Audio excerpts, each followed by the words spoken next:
Hello, Tina. I know you have some interesting question for me today. Yes.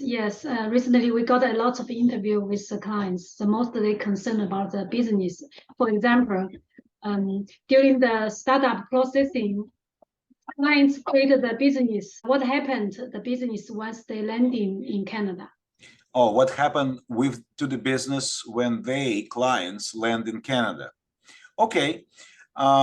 Well, first of all, we have to remind that business created for the purpose of the program, right? So innovative program must have innovative business at its core as a foundation. That's a requirement of the program. But people asking sometimes, you're right, about continuance of the business after they land in Canada. Well, since there is no guidance from government or directive to maintain the business, we deal with three different scenarios after people land in Canada. Scenario number one, people continue building business. They have investors, they have support, they have some traction on the market, so they decide to continue business. And we have absolutely incredible examples of that. We have a couple of businesses, they make millions of dollars during first 2 years, 3 years in business because they just got very lucky as business people. Second scenario is, well, we observe it a lot of times. People after moving reassess their values and priorities, and sometimes family situation or kids get into university, or God forbid something happened to parents. Priorities change sometimes in life, and then people, what they do, they close the business at all, like forever. And I understand it happened, but there is no punishment for that. Government will not take their permanent residency status away if they choose to do that. Okay.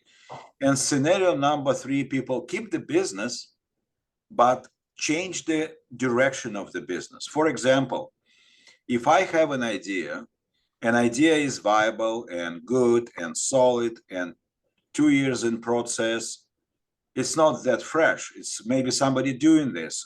Recently, we got a case when people came to me after landing and they said, Dr. Alex, idea was great, but now we have 3 competitors on the market and competition is high, we cannot get it.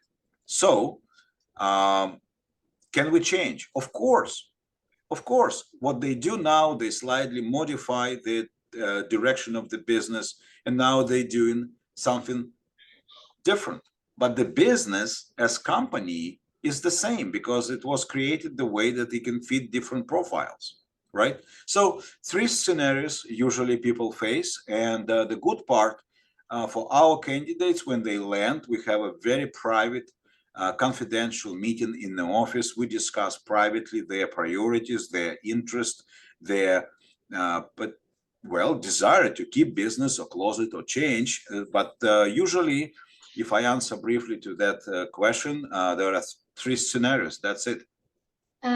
So for those people, they want to continue the business. So if Anyvisa still offer the support. Oh yeah, of